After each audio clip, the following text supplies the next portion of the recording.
As a proud Gosei, 5th generation Japanese American, and a 4th generation Portlander, this is actually my first day of remembrance, so I'm excited to learn with all of you and hear stories from some people who helped make this possible in Portland. Although my family has been in Portland for several generations, and actually my grandmother, who's here, Joni, she was interned in the incarceration camps with my great-grandparents. I grew up in Roseburg in Southern Oregon, which is not a very diverse place. There is pretty much an inexistent Japanese community there. So I really grew up without a sense of Japanese identity. And it wasn't until I moved to Portland in 2014 and lived with my grandmother, Joni, that I started to see the city through her eyes, learn about the strong community that existed in Japantown, or Nihonmachi, now Old Town. And I now can see how that strong community, the impact of it still exists today, despite all that happened and the changes. I think that learning about Portland and learning about this history is what gave me my sense of Japanese American identity for the first time. So I'm really grateful for opportunities like the Day of Remembrance to help younger generations understand their roots and where they come from, and understand the rich heritage that is being Japanese American. I want to take one moment to stretch a bit further back and acknowledge the original stewards of this beautiful land that we now occupy. The Portland metro area rests on the traditional village sites of the Multnomah, Wasco, and Cowlitz, the Cathlamet, the Clackamas, and bands of Chinook, the Tualatin, Kalapuya, and Molalla, and many other tribes who've made their homes along the Columbia River. We acknowledge the indigenous people who were removed and whose histories are vital to uplift. We thank all those ancestors who have come before us and all who have paved the way for us. So, the Day of Remembrance marks February 19th, 1942, the day that the Executive Order 9066 was first issued by General DeWitt and signed into law by President Franklin D. Roosevelt.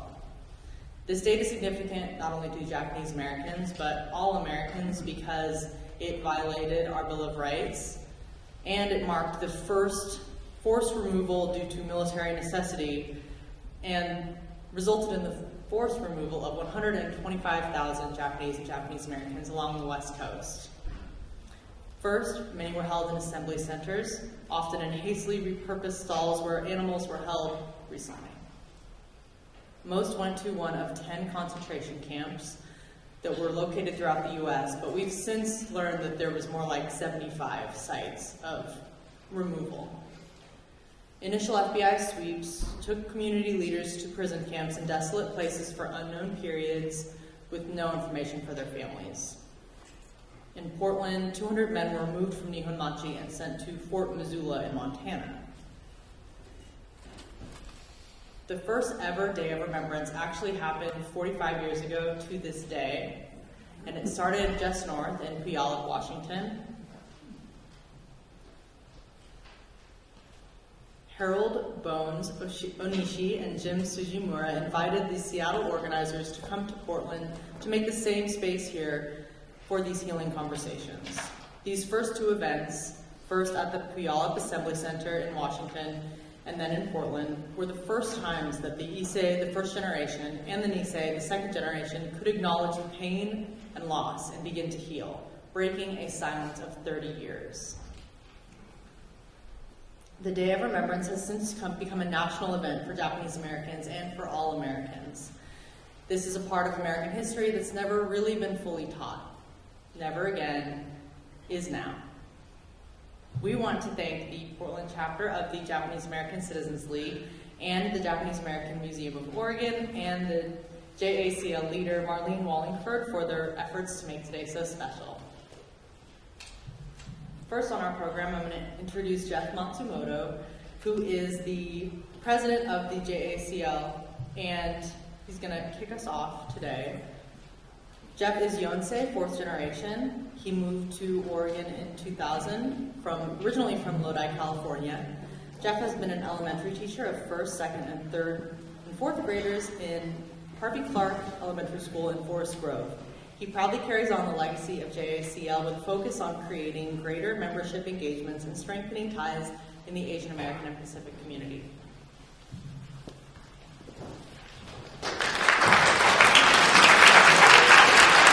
Thank you. Thank you, Lauren. And thank you, everyone, for being here. Welcome. From our esteemed guests, the entertainers and panelists, to the JACL board and our partner, the Japanese American Museum of Oregon and their leadership team, again, thank you so much. A huge acknowledgement to Chisao Hata and Marlene Wallingford-Long, whose countless hours were put into bringing this project to life. So again, thank you so much.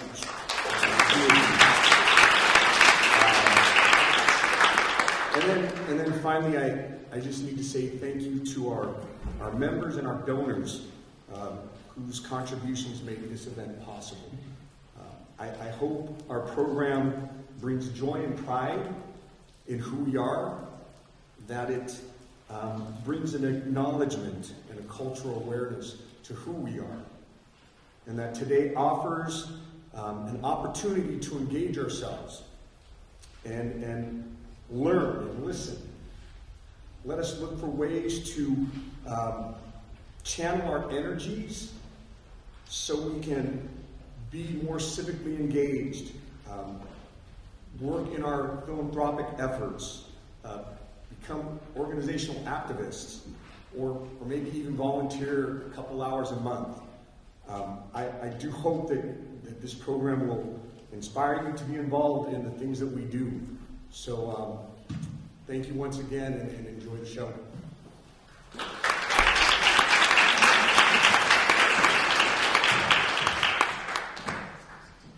Now I'd like to bring Hanako Wakatsuki-chan to the stage.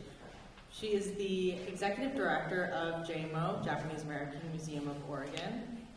Hanako is a public historian, political scientist, and museologist who has devoted the last 16 years of her personal and professional life to preserving the history of the Japanese American incarceration experience during World War II. Woo-hoo!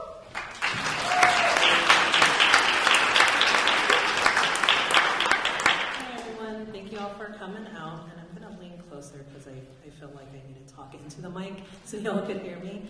So yeah, thank you, Jeff, for that wonderful kind of talk. I was going to go on something like that, but I don't want to redo it. So I kind of want to have this a little reflection to also think about we're going to have some incredible people on stage later on for our panel discussion. So I hope you all are able to listen to what they have to say and find that inspiration through their words as well. But we also have an amazing array of performances as well. So I'm going to introduce our first act here. So we have the Portland Taiko. They blend the tradition of Japanese taiko drumming with a sense of Asian American identity, creativity, and empowerment.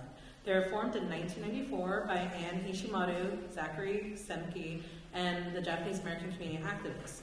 Portland Taiko started with one homemade taiko and practiced drums made from car tires. With community support, the group built and purchased new drums, presented its full-length concert in 1997, and became a non-profit organization and toured North America in the early 2000s. Today, they will be presenting a piece called Ha with performers Keiko Araki, Donovan Carrillo, Karen Tingy, and Megumi Uehara. So Ha was composed by Karen Tingy and Christy Oshiro. Ha is one of the main sounds that are used as a kiai, or centered shouts used in taiko to encourage one another and bring the ki, or spirit of the group together. This piece is a high-power celebration of the visceral sounds of the drums. So please welcome Portland Taiko.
face. Really wonderful. You know, the arts have long played such a vital role in the Asian American movement. On the heels of the Civil Rights era, Asian American student unions formed study groups, planned events, fundraisers, and designed countless programs to build Asian American solidarity. Both traditional and contemporary arts played and continue to play a pivotal role in organizing our communities and educating one another. Through the arts, we have been able to express ourselves and connect to rich cultural and ancestral roots. The first Day of Remembrance community members brought functional furniture pieces and artwork that was made in camp to be exhibited. Music by Nola Bogle and traditional Japanese dance by Fujinami Kai. Right now, I'd like to welcome Ann Shintani to the podium to introduce us to a group that continues this history today.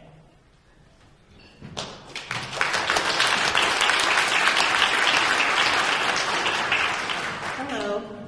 First of all, I want to thank Portland JCL for inviting us here to share this traditional art. We are Tsubaki Buyo Doukoukai. We're former students of Madam Sahomi Tachibana, and a little bit about our sensei. She went to camp as a teenager after spending about 6 years in Japan, becoming a dance master. She received her natori. I think she was 17 years old. And so when everyone went to camp, including her family, her mother suggested that she would teach traditional dance to the students, because back then there were no other teachers.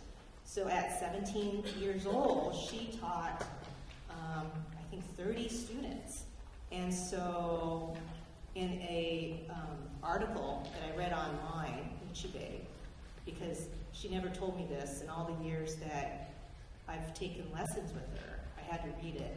She said that the students really were not interested in Japanese things, but they took lessons because there were not many things to do in camp.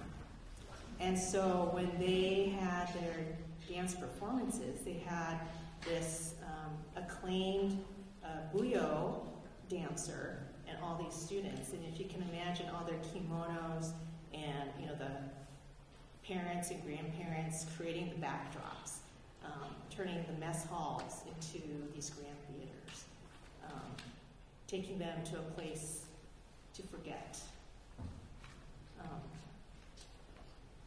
This dance is about the cherry blossoms, which is a hopeful dance. And Sahomi, we believe she taught this, and I think it is her own choreography, and I think it is a good choice that we selected, because Sahomi Sensei will be turning 100 years old this April, and her middle name is Haruno, which means spring fields.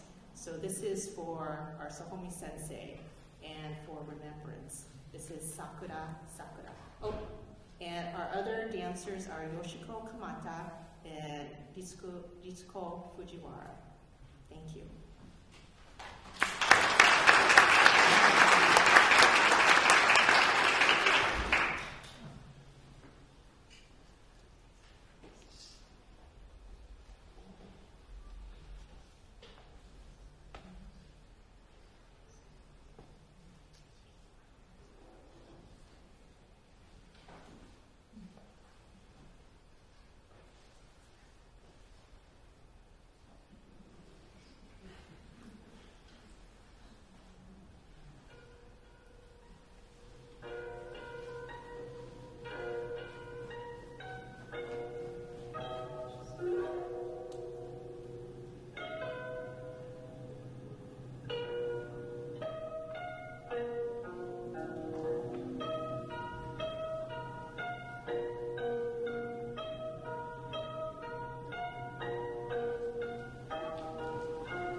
so I get very nostalgic seeing Nihon Buyo. Started with Fujinamikai, which is no longer here, existing as a school, and then went to Tachibana. So it's wonderful that they're here to carry on this tradition. So my name is Joyce, and then there is Joanne and Mary. So we're going to talk a little bit about Joyce, Joanne, and Mary. Joanne became Nobuko Miyamoto, and Mary became known as Yuri Kochiyama, and I'm now known as Chisao. And I'm a Sansei, third generation, Japanese American. So some of us, Sansei, were little ones in camp, and some of us were born after, and then we found out about camp. Probably not from our parents, but in some way. And most of us, as Sansei, third generation, lost our language. And many of us now hold our ancestry in the highest regard.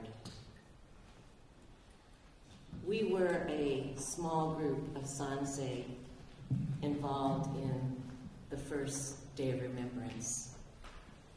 And Robert Sadamu Shimabukuro was one of those. And we're proud to be here today, 45 years later, to tell this story, to share, to try to remember what we actually did 45 years ago. I want to say that that experience was so rich and important because we worked side by side with the second generation, the Nisei leaders, and Issei. And we learned a lot. Some things we didn't want to hear, some things we didn't want to learn, but we learned a lot working side by side, 3 generations together. And so I'd like to ask all of us to just take a moment to remember those that came before us, because many are not here with us today. There's just a handful of people that are still here that are in their late 90s. So if you don't mind, just remembering those that came before us.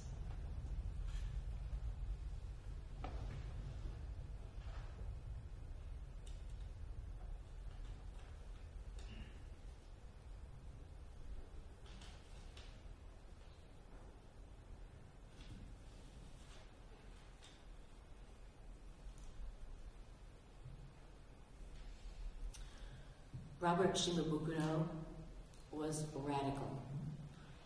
And the root of that is radix, which means get to the root. So get to the meat of the importance, or if you're vegetarian like me, I don't know what you would say, but get to it. Get to what's important, what's really the essence of what's important. And that genuineness, that faux realness that Bob had permeated all of us. And we're going to tell you a little bit about a special exhibition that just opened. And I'd like to invite his wife, Alice Ito, to come and share a few thoughts and words about Bob.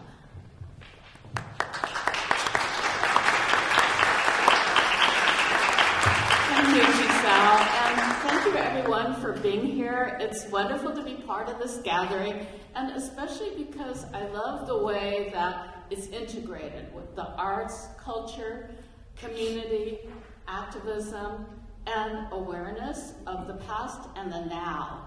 And if no matter where you come into this work or your part in the effort of making a better world, I encourage you to go to the Japanese American Museum of Oregon, or JAMO, to see this exhibit. It's up for 2 months, and you will find something there in these harsh times that will be inspiring for you. And also I feel like it's part of the spirit of Bob Shimabukuro that you don't have to be either or. You don't have to choose between being a political activist or an arts cultural worker. You can have both and in your life, and our community needs all of us and all of us together. And you will find excitement and beauty and joy as well as seriousness if you go to the museum and take a look, enjoy the beauty of it, and also find your own inspiration to continue on. So thank you all. Come to the exhibit. Come to the Japanese.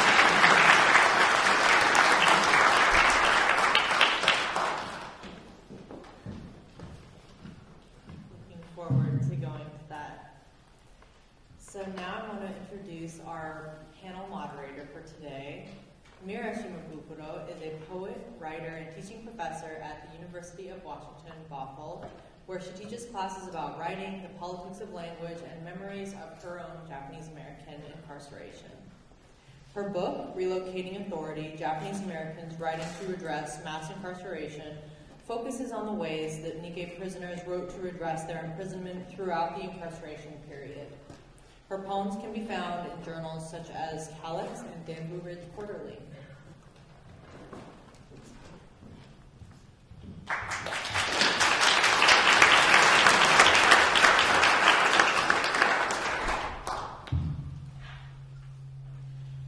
Thank you. I guess I should also say that I'm Bob's daughter. We used to joke a lot about, these types of events and when he would be Mira's father and I would be Bob's daughter. I'm going to introduce the panelists today, and I have in front of me sort of what I consider boilerplate bios filled with informations of the amazing work that Peggy Nagae, Frank Abe, and Chisao Hata do. All of this work, in my opinion, is vital and important to the communities in which we live and move through. But it's all Googleable information. So I thought that I would actually introduce them based on how I know them and the ways in which they have supported me. I've known each of them since I was 6 years old, and I'm 51 now. So Peggy Nagae is a Sansei who grew up on a farm in Boring, Oregon. She's also the lead attorney for Min Yasui, and of course worked with the other lawyers for Gordon Hirabayashi and Fred Kuramatsu in reopening their World War II Supreme Court case. Peggy also is the person who recruited my father into the Redress movement. And so in many ways, Peggy's responsible for beginning that journey of my dad and really, in my estimation, beginning some of the work that I would later go on to do as well. So please welcome Peggy Nagae.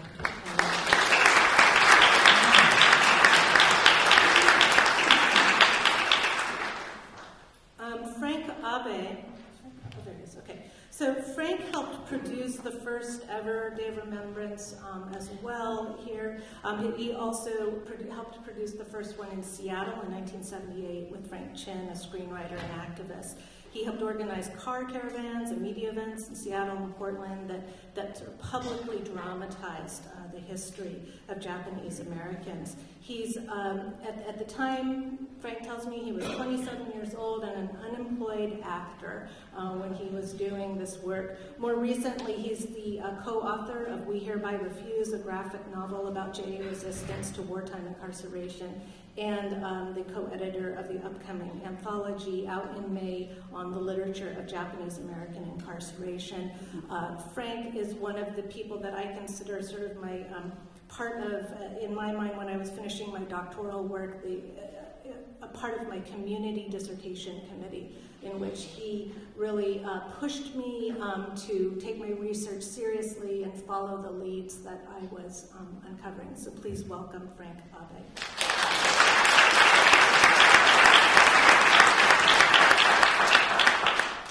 And you've already met, but let's welcome Chisao Hata, who was also one of the Sansei who helped organize the first Day of Remembrance. She's been a performer and educator, social justice activist, creating original performances with themes of history, identity, place, and peace. She has been the founding member of many things, but she's also created the Living Arts program at JAMA, which focuses on community building and intergenerational healing. She is also was one of my father's oldest longtime friends, and I grew up with her children, and her daughter Elise and I are the same exact age, and we sat together through that entire program when we were 6.5 years old, and we were freezing at the Expo Center, but we sat through it, and it was the beginning of our community education.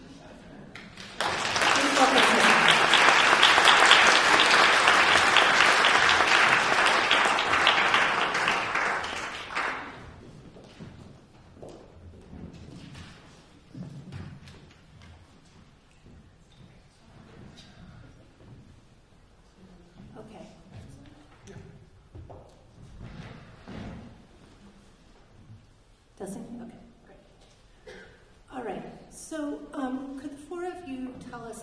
About the origin of Day of Remembrance. You have 3 minutes.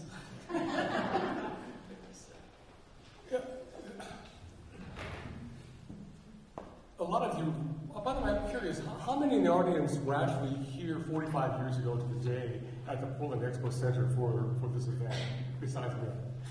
Anybody? You were there, okay. So, a handful, okay. So I have to tell you that back in the 50s and 60s, as many of you will remember, that was a time for Japanese Americans to work hard, lay low, and not talk about the camps. Whenever the subject of the camps, wartime incarceration, came up in public, TV, radio, the message was always the same. Those weren't concentration camps. They were relocation centers. You were in there for your own protection. Remember Pearl Harbor? Not my favorite one. So, our parents didn't talk about this at all to us or the public because they did not have a language for how to describe, how to answer those kinds of claims. And that kind of didn't shift until the mid-70s when the Nisei, our parents' generation, were growing more secure in their careers, and their kids, meaning us, were getting out of college and asking tough questions. And so Peggy can talk a little bit about the early movement for redress reparations. In the 70s, there was a group in Seattle, for example, Seattle Evacuation Redress Committee, Boeing aerospace engineers who developed a language for talking about the injustice by simply saying the camps were wrong and the government needs to apologize and make some meaningful acknowledgement. Okay. And Peggy was part of that.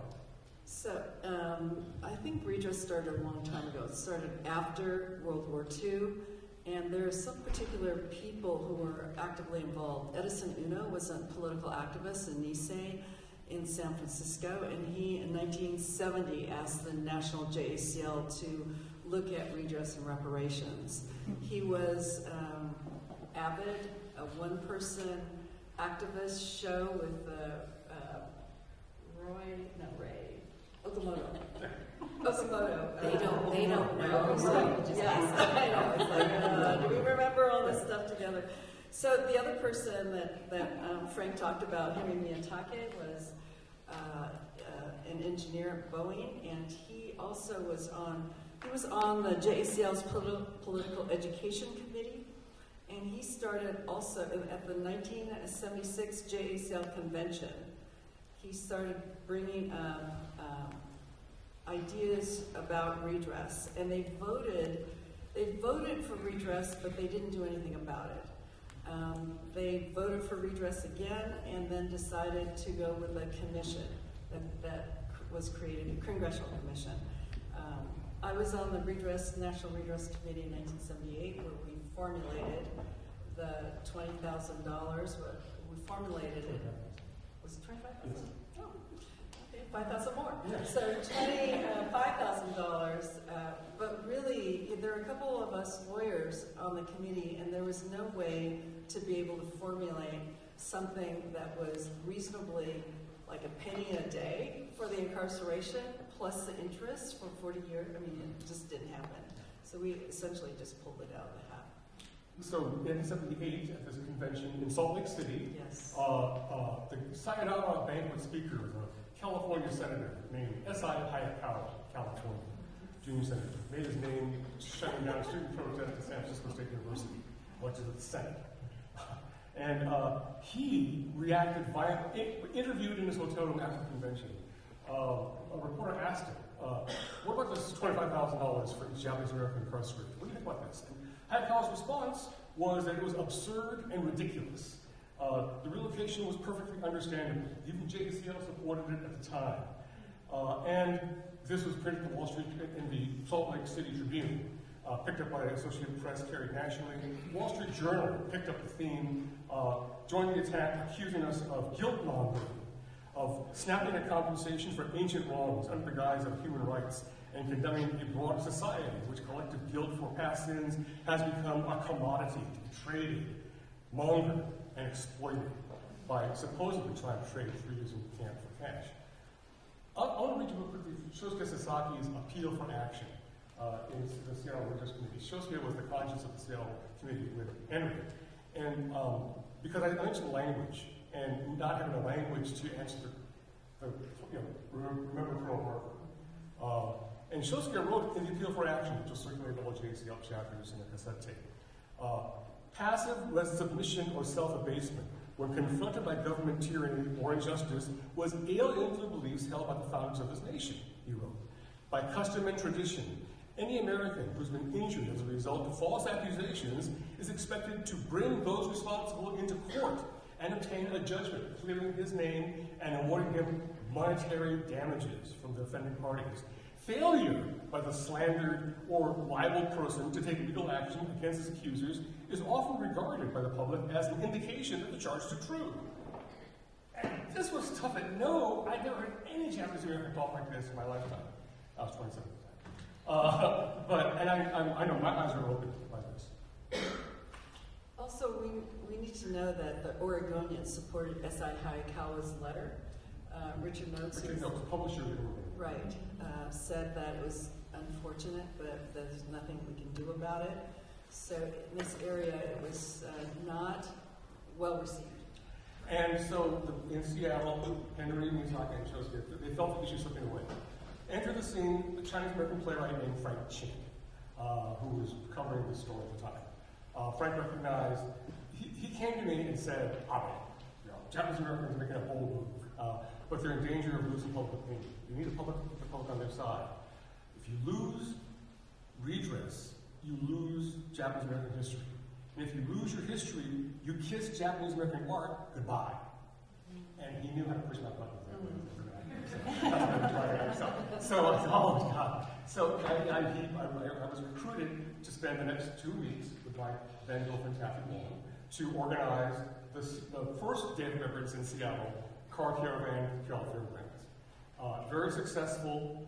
In the car caravan from Seattle to Portland, for the first time, parents opened up, the memory of being removed from Seattle, at the time, opened up the parents to their children, and for the first time, told their own story to their kids about, oh yeah, this was like, I had to leave behind the cat, and I thought of school, like that. And so it was the event that burst open the tomb of Japanese American history, as anthropologists have said. And then Frank, how did it come to Portland? Bones Onishi, Harold Bones Onishi, a physician, and Jim... Teacher. Counselor. Thank you. So, Jim Tsujimura, Dr. Jim Tsujimura, was an eye doctor here in Portland. And they came and they were blown away by the turnout and emotion response. About 2,000 people. 2,000 people turned out. It blew us away too. And said, we want one of those here in Portland. And so, Kathy and I were just basically hired come down here as outside agitators and spend 6 weeks here from January to February. Right. They got $25 a day. Yes. For I have these notes in my original file here, and gas, and a place to stay. George and Nobi Azawan arranged me to stay at the home of Robbie Rowe and Phil Rowe in the Dalles. And we spent, organizing, and that's when I met Peggy and Chisao. Joyce. At the time. At the time. I'm trying not to say Joyce. That's how I know you. Yeah, I claim my Oh.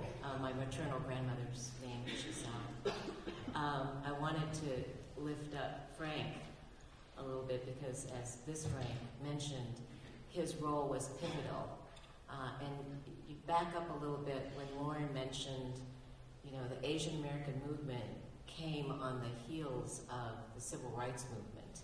So all along the West Coast, particularly in the universities, Asian American student unions were being formed. And it came to Eugene at the University of Oregon. And that's where I was for about 7 years prior, and then I moved to Portland in 1979. But what happened in Eugene, I think, was personally critical for me because there was a class at the University of Oregon that was taught by John Beckwith, and they designed an Asian American Cultural Center. Their project was to write the bylaws and create the mission of this center.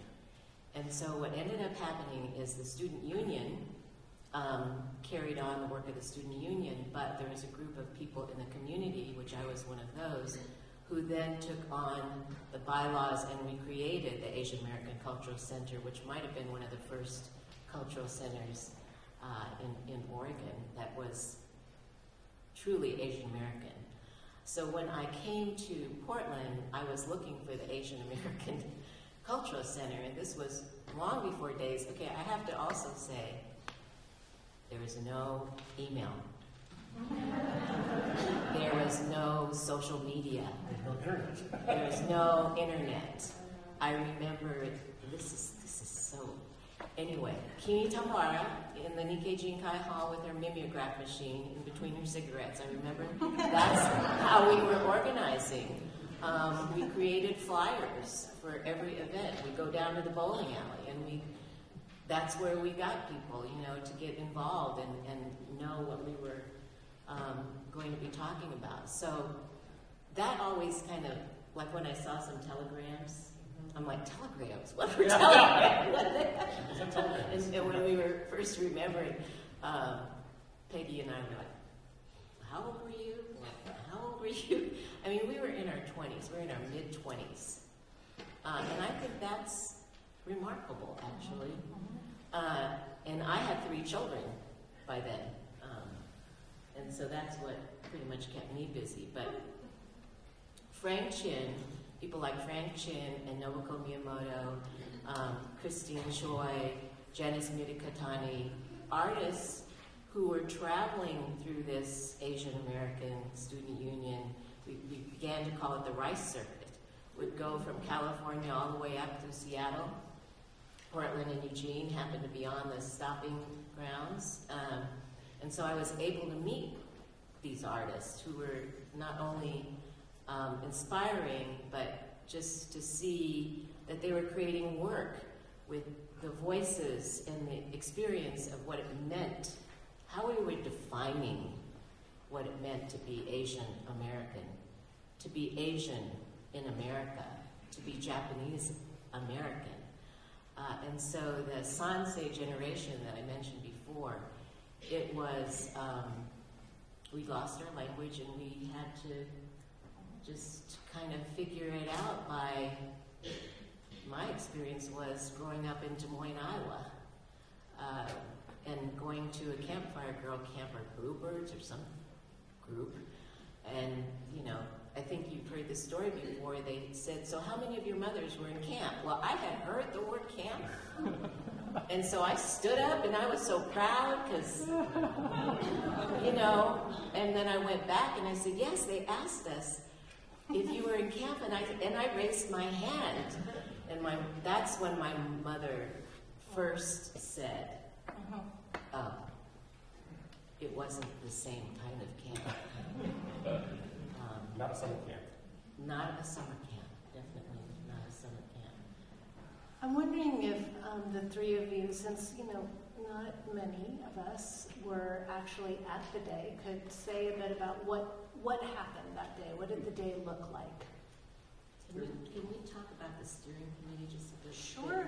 I want to just, I don't know how much you really want me to keep you to time. No, I mean, Not. I think we're okay. You can just talk. But I just want to mention their names, because people here might, because you didn't have this, because I forgot to put it back in your folder. I see. Okay, so, Waichi Yoinagi, Georgia Nobi Azulano, Frank Chin, who came in, Shodo Zono, Keiendo, Lawson Inada, I forgot to mention Lawson, who was there on the Day of Remembrance and instrumental. This person, Peggy Nagae, Shik Nagae, father, Harold Onishi, Alan Ota, who worked with the Oregonian, was a fantastic reporter for us. Doug Rake, Don Sakamoto, Ernie and Peg Sargent, Bill Sugehiro. Did I see Bill? Right there. Shio, Bill. Third row. Bill, yes, thank you.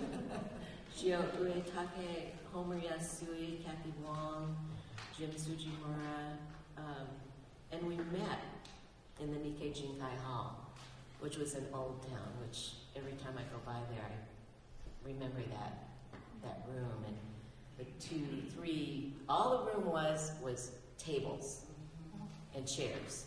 There is no room around, there is no wiggle room, it was table and chairs. So if you can imagine all of these people sitting around these tables. George Hara, did I say George Hara? No, George Hara, Toshi Kuge, Dr. Kuge, Tom Nakata, Oichidas, Maichi,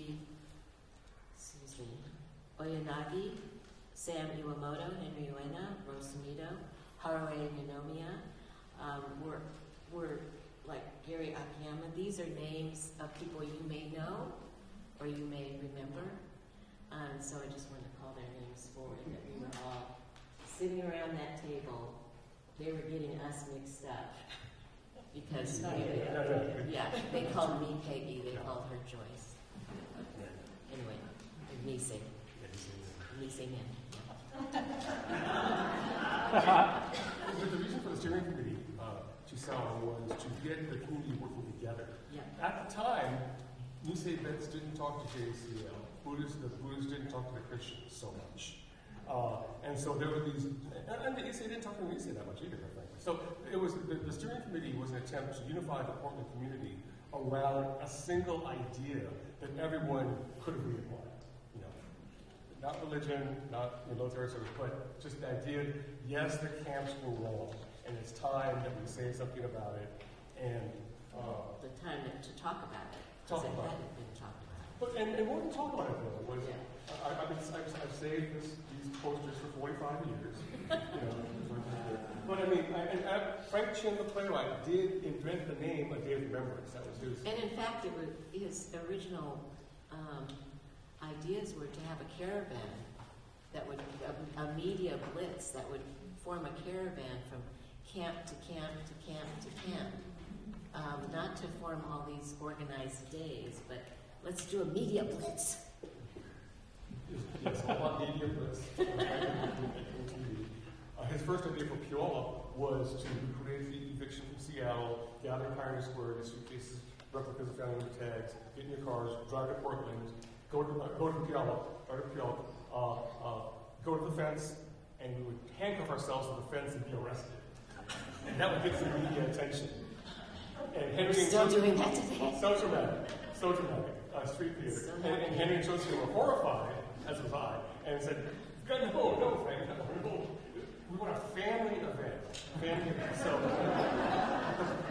we made it a potluck, both speakers and a potluck and a Cantata show. And phrasing the poster as an invitation that we request the pleasure of your company for the movements. But more importantly, Frank wrote these two lines here. remember the concentration camps, stand for redress with your family.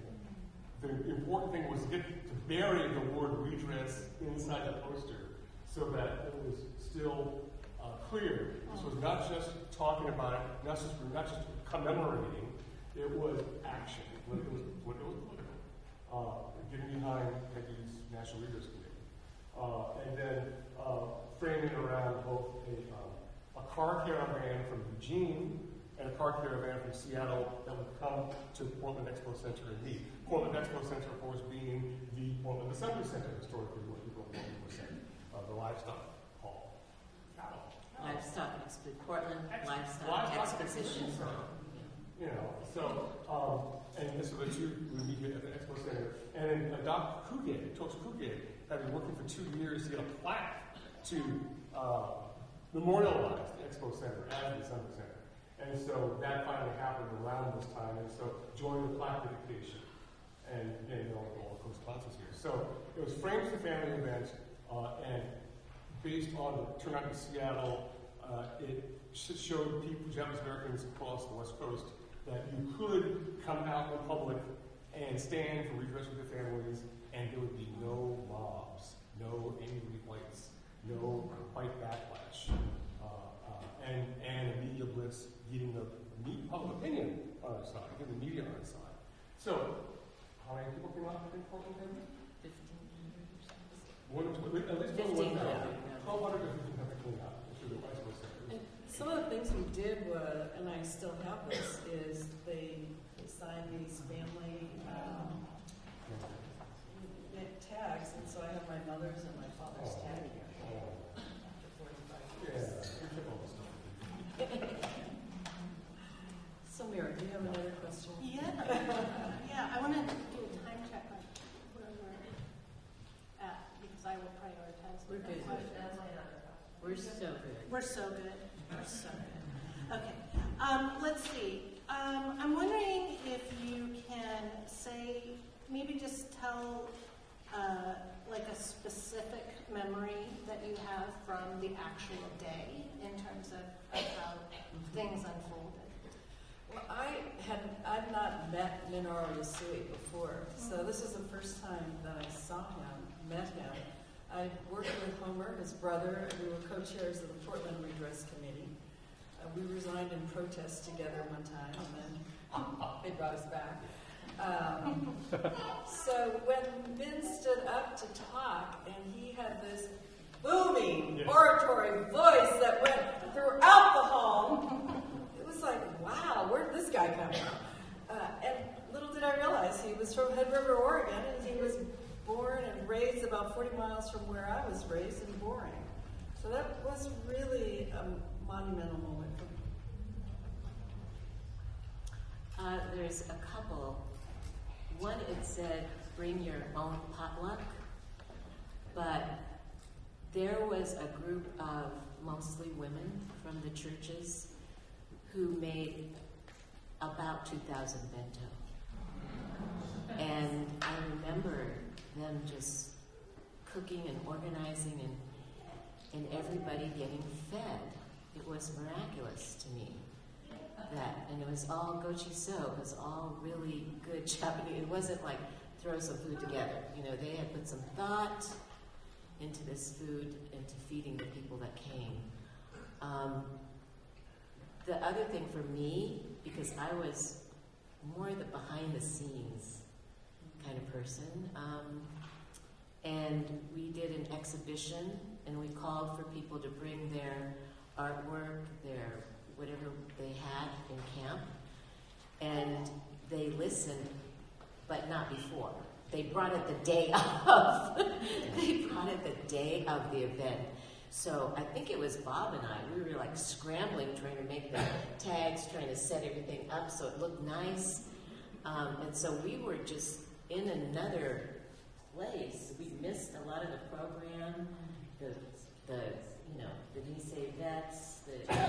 I do remember one thing about the program, and that was the Nisei vets, 442 families that lost their sons.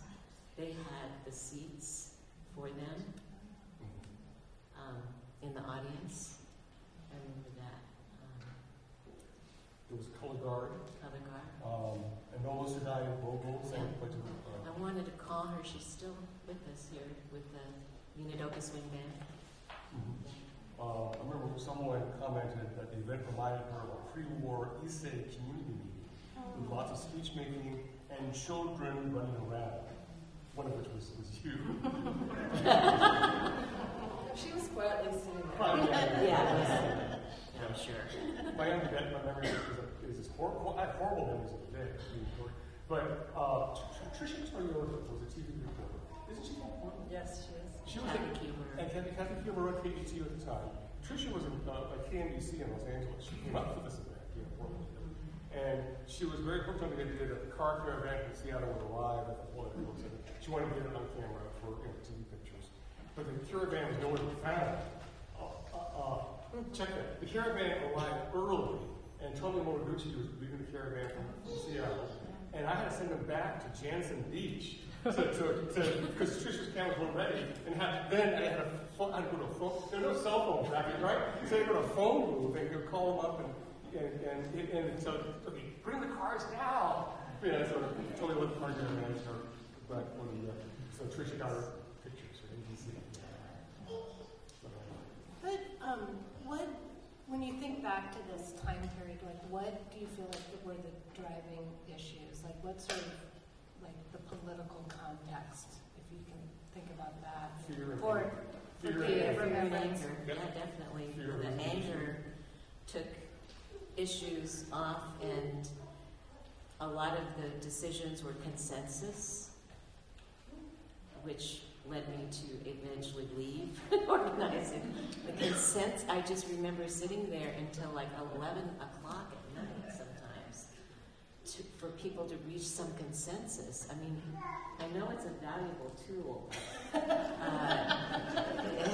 was long. It was often long to listen to everybody's comments. Were you asking about national events or Yeah, other just events? nationally, so thinking about Day of Remembrance in the context of what was happening nationally and politically. Well, I remember Bill Horry and his lawsuit that he was working on in Chicago.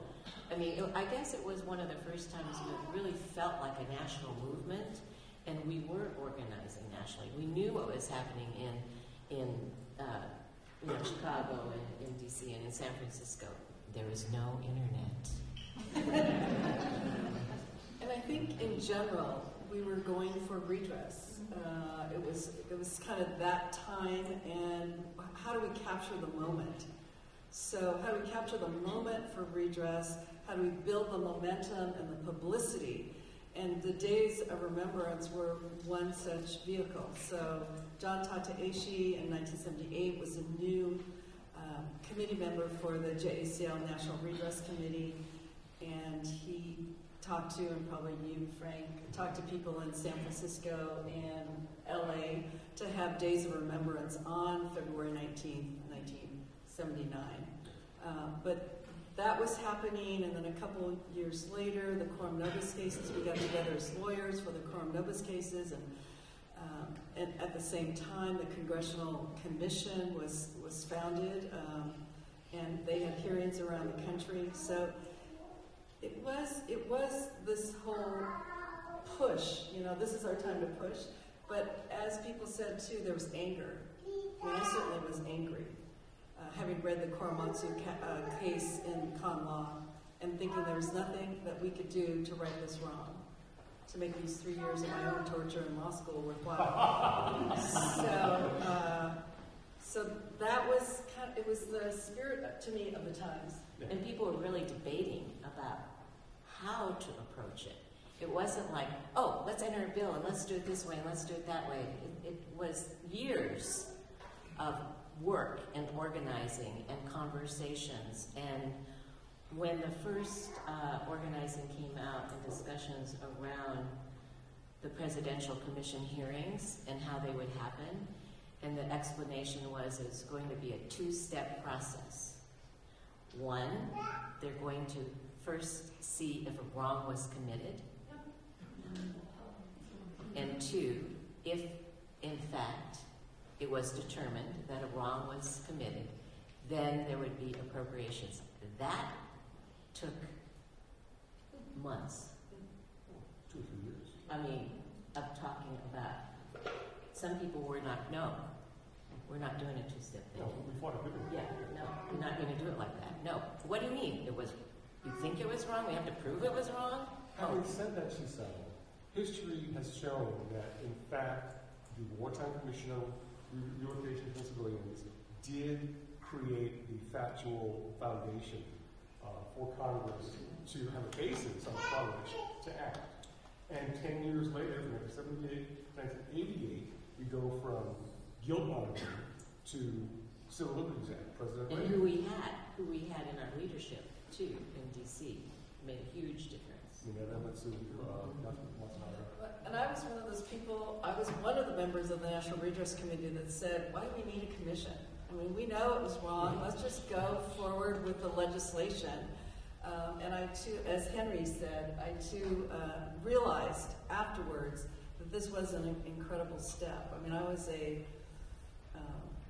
angry Sansei saying, let's move forward, but it really was necessary for the Issei at least to have the stage to talk about their stories, but also for the commission to put their weight behind the redress and the amount of reparations, and to show that the incarceration had to do with war hysteria, racial prejudice, and the lack of political leadership. That's what the commission, if it was one sentence, that's what they said. So, for you, like, what were the most important takeaways from that first Day of Remembrance? That day itself. No, the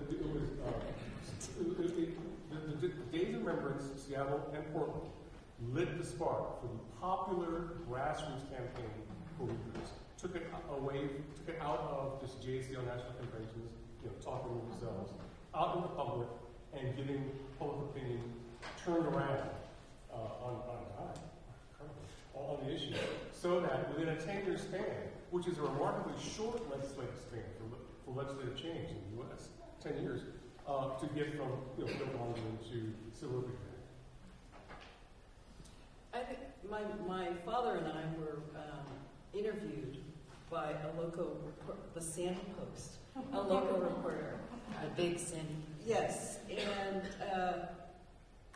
what he said was, I never figured our family's loss. I'm not counting my chickens, but some kind of redress should be made, whether to a group or individuals, I'm not sure. And then it said, well, conceding that redress is a touchy subject, Peggy believes it is valid. You can't pay back those 3.5 years of people's lives, but you can compensate this. And this is what the country does when a wrong is committed. They do monetary compensation. So for me, it was a validation of using our judicial / legislative / political process to get that remedy. But it's also, to me, a call for democracy. And the fact that we will not stand silent when something like this happens. We must act. And I felt strongly then, I feel strongly 45 years later, because we are facing some of the same issues about democracy and the need for the rule of law and the Constitution. So, never again.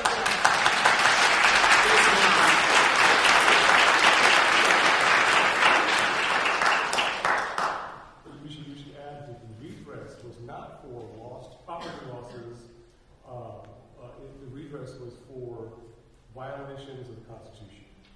Redressing the Constitution, which made it, as we call it then, an issue for all Americans.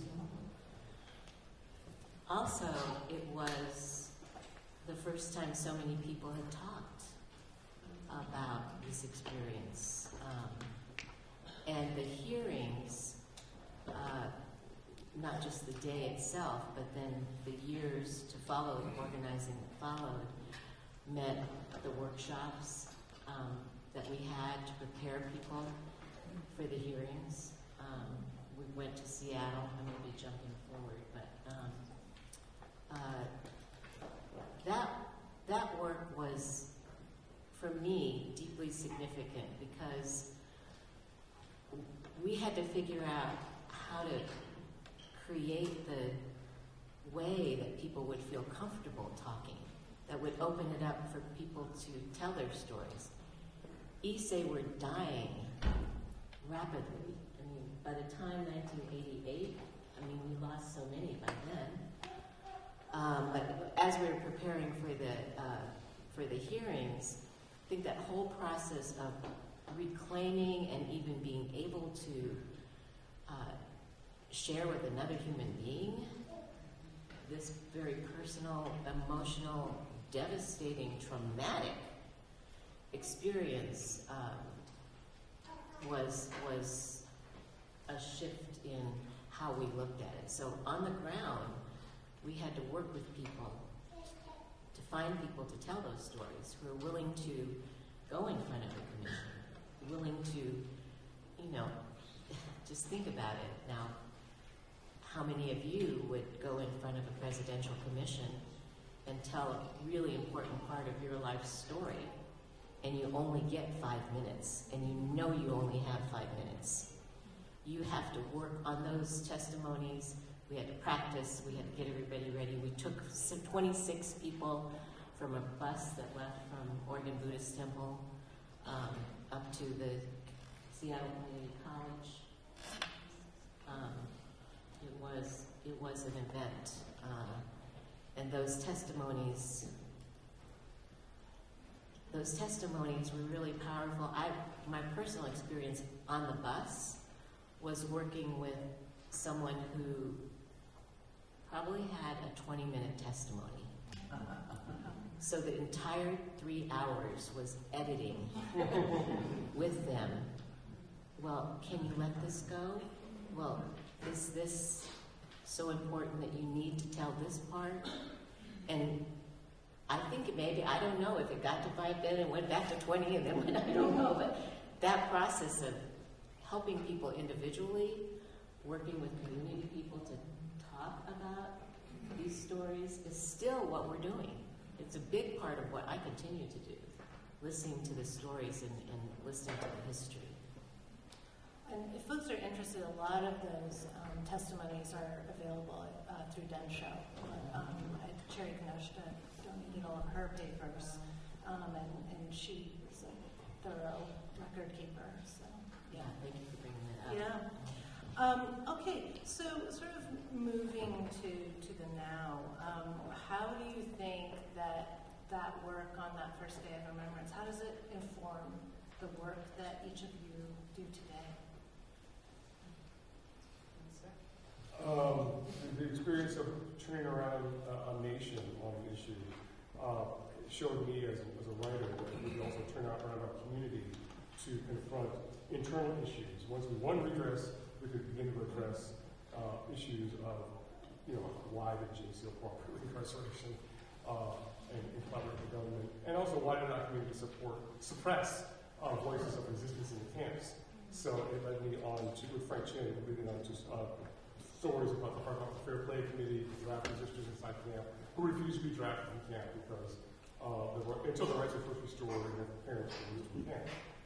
And then led me to a graphic novel about the Portland incarceration, the Mitzi and the story, Jim Cruz's story, and now tackling the story of To Be Late, and finally confronting the question of the Bulger questionnaire To Be Late, which divided Japanese America, which is still not understood by our community today. And I'm not going to go into it now, but I mean, segregation as a defining moment in our collective now. And including now studying literature, like Penguin Classics is published an anthology of mine in May of the literature of Japanese American incarceration, which will cover many of the same issues, including Joseph Sasaki's manifesto, it's Fair Play Manifesto, and Fred Koromatsu's article about Nagae. So, good stuff. What's the question? So how did that work on Day of Remembrance inform the kind of work that you do today? to bring it forth. I guess I said this before, I feel like we are still on the Day of Remembrance. We are still creating and organizing things because really the fight for democracy has not stopped. You know, as Claretta Scott King said, every generation we fight for freedom, and every generation must fight for that freedom. And so what I said, I mean, I'm reading some of the quotes that I said to people back then, and then the same quotes that I say today. Yeah. I said that JCL wants public acknowledgement of an American experience that has been swept under the rug. Redress is an issue for every person that wants to protect our democratic process and who believes that America stands for individual and civil rights as guaranteed by the Constitution. And that was an interview in 1979, and I am still saying the same thing today. But I would say that there's, to me, the staying power. It's not the big things, it's really the next conversation. Do we have the staying power in the next conversation to say what's right, to fight for democracy, to uphold the Constitution in the next conversation? For me, it really was meeting, you know, people like Frank Shin, having conversations. I mean, he stayed with me, and so he became Uncle Frank to my children. It was a very different relationship, and he was sour then. And a lot of people didn't want to listen to him because of his sourness. But I want to raise him up as such an important person, and also Bob, you know, was there with us organizing, writing articles, out there meeting people, going to bowling alleys, doing whatever we needed to do. And I feel like we're still doing a lot of the same work. Mine has really shifted, and I'm making a kind of recommitting myself to telling the stories through art, through theater, through, you know, different ways, not just political action, but hopefully inspiring people or changing their hearts or trying to help them look at something a little bit differently, so that they'll see that this history is American history. And we're talking about the same things that we were talking about then, you know, that, and I think when all of our stories are told, so all of us came here from somewhere, but our stories are Japanese and Japanese Americans. This story of the violation of civil rights is essential to American history. And if it's not required and everyone can't speak about it, I'm probably like more people say, you know, I never heard about that before. You mean that was in Portland? There's an assembly center, like people were held there? How many people don't know about the 15 assembly centers and about the rememorialization of these historic places that's still happening, that we're still working on? The stories that we're still telling, the 75 sites that have been, you know, brought back up again, the Ireisho, the Book of Names that was created by Reverend Duncan Williams, and the statues. It just seems like we all are going to have to continue this work. It's important to remember the root, though, of it. It's not just here we are today and this is what we need to do. There's a connection to all of those movements, of all of those people who stood up for what they believed as being the American democracy that we're losing.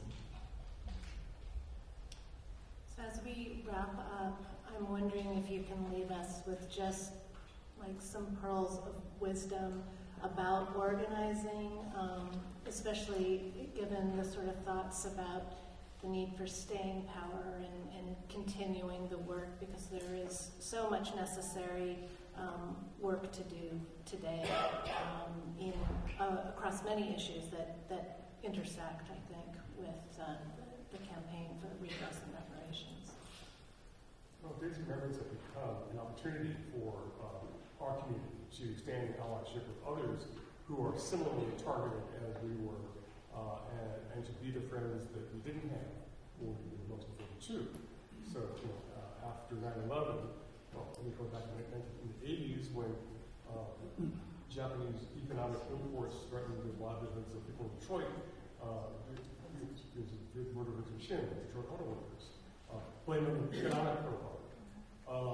In after 9/11, you have the threatened internment of Arab Americans and Islamic peoples, or anyone who wore turban. Recently, in the election of 2016, you had the rise of, the installation of racism and white nationalism in the White House, the top of American government, with a Muslim travel ban and caging of families, asylum seekers seeking asylum at the southern border. Then, in the recent pandemic, American president with cries of China virus and Kung flu, which condones the anti-Asian violence that we see to this day. So all these are all tied to our experience in which you collectively, and Day of Remembrance has become an opportunity to again speak out on those issues as they emerge. And now, this year, we face a choice between democracy and American fascism. So a very clear choice this year too. So these are still on. I think it's on Minya Sui said that it is our duty as a citizen. If the government does something wrong, it is our duty to stand up and say something. Because what is done to the least of us can be done to all of us. We must protest. And he was willing to give away his professional career as a lawyer, his personal freedom, to test the constitutionality. So we must step forward. We must speak out, especially this year. I would say that everybody has to do their own work, their own personal emotional healing and growth work within yourself, within your family, that work is ultimately necessary. The other thing, to answer your question about organizing, after the years of organizing, a lot of times we believe that it's our ego, like we're making this happen. It's how we decide, how we determine, how we plan it, how we do all these things. But actually, what I've learned is whatever we are planning has its own life, is its own being. So our job is to be in relationship with that. So it's not just us making, it's us listening to what needs to happen, what's bubbling up, what's coming up as the important points that we have to incorporate then into our organizing. Not just because we have all the tools, we read all the right books, we did all these things, we know what we should do, we're in charge. Give up some of that. Still be in charge, but know that there's this entity that you're engaged in relationship with. I think that was a really hard one for me to understand. All right. Well, the three of them vehemently told me not to refer to them as elders, but I just want to say that maybe we can thank the OGs here for the wisdom that they have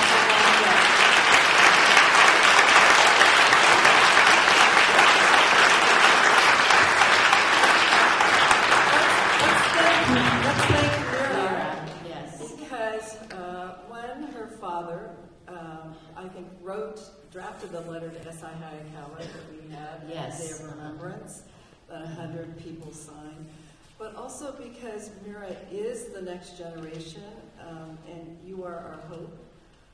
But she has carried on her father's tradition of justice and writing and activism. So thank you, Mira.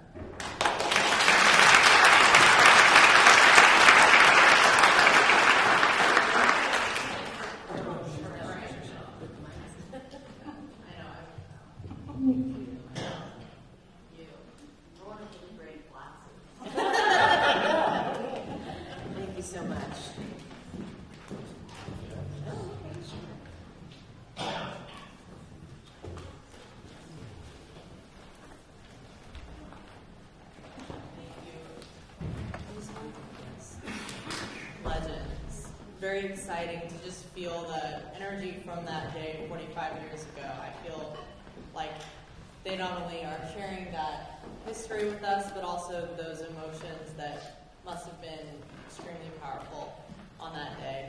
It's really beautiful to see the sort of threads too, because you mentioned when you first arrived to Portland, Kimi Kambara being a thread that helped you find the community, and here we see she was the contact for the Day of Remembrance at the bottom with the phone number. And as a writer, one of the things I've done with JMO in the past was help with their Forgotten History, a story map, a digital story map that shows the old Japantown community, and was a partnership with the Architectural Heritage Center. But one of the spots that we talked about in that map was Oshunipo, which was a bilingual newspaper that was formerly located in Nihonmachi that printed both Japanese and English language newspapers for the community. That was just, as you can imagine, a vital thread to connect everyone in the state, really. And Kimi worked for the founder of that newspaper prior to World War II, and then kept it going afterwards, and it's just powerful to see that thread continue on through. And I see Lawson Inada's name, whose words we walk past when you go to the memorial on the waterfront, on the stones, the poems. Just another instance of how much these stories are a part of our city and our state. So next, we're going to enjoy a performance from Joe Kye. As we continue in the program, we are excited to have Joe Kye here, a musician and storyteller based in Portland, Oregon.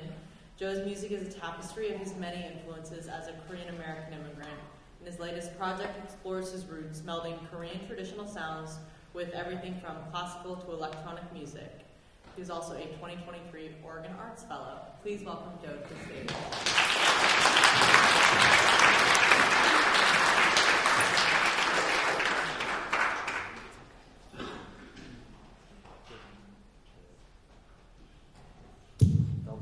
Oh yeah, they already know. Thank you for that amazing introduction. Thank you for saying what you did. I was thinking the exact same thing. I'm like, oh yeah, stealing property and dehumanizing a whole race and ethnicity of people. And our government is like sanctioning that, right? If not directly funding it. So anyway,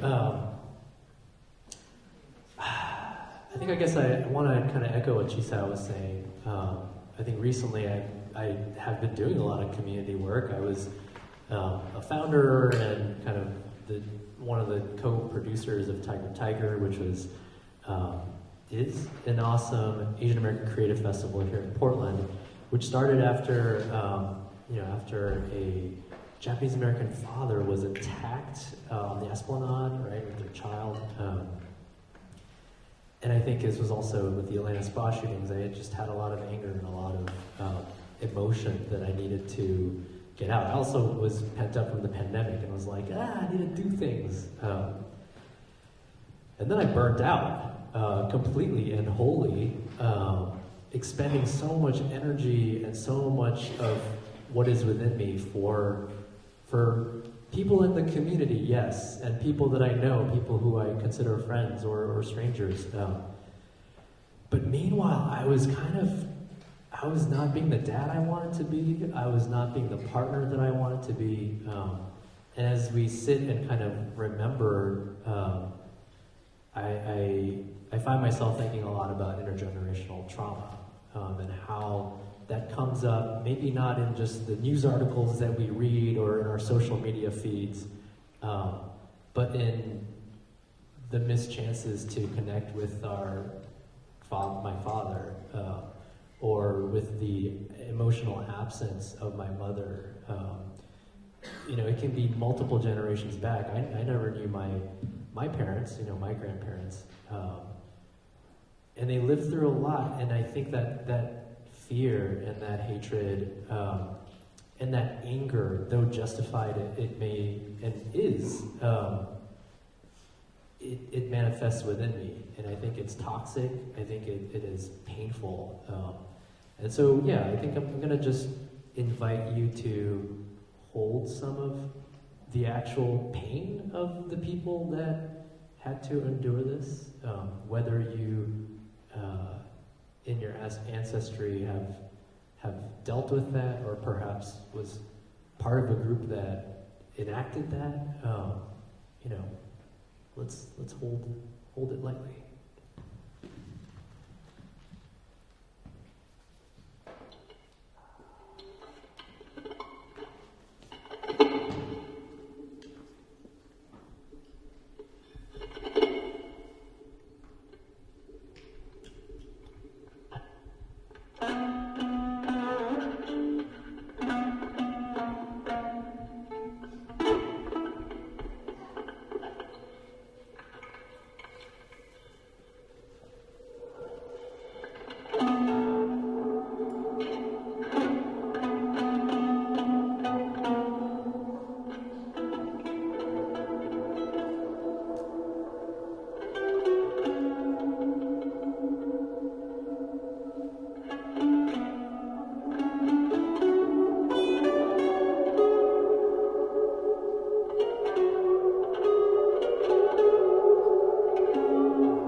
Taiko performance, there's going to be a composition by Teresa Enrico titled All Is Well. Growing up, Teresa and her family experienced racism, the effects of war, and other hard times, sometimes making her unsure that things were ever going to be all right. Teresa had discovered ways to challenge those hard things through Taiko and her composition. She is reminded that, for the moment, all is well.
extremely emotional. That's just beautiful. Thank you.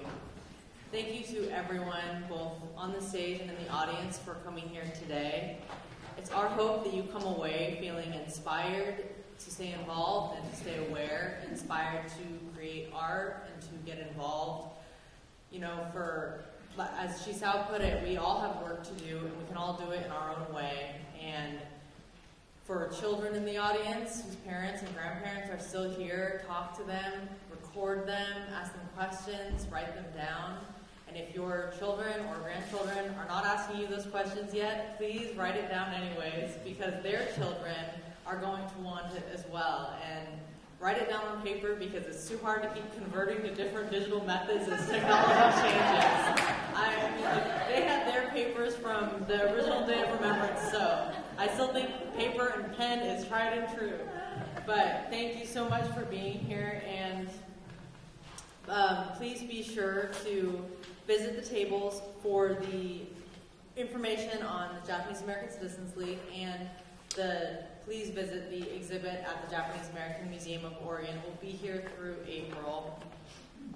It's up to us to keep sharing and listening to these stories and carry on the responsibilities to keep the memories alive and keep doing the work. This whole program has been brought to you by the Japanese American Museum of Oregon and the JACL. You can consider supporting this program and the work by scanning the QR code that's in your program. Go to these organizations' websites, sign up, get involved. They need your help as well. We invite everyone to continue talking and connecting after this. We just want to say, at some point, sooner than later, make your way to the lobby, because they will be hosting another event in here later today. Thank you so much, everyone, for being here.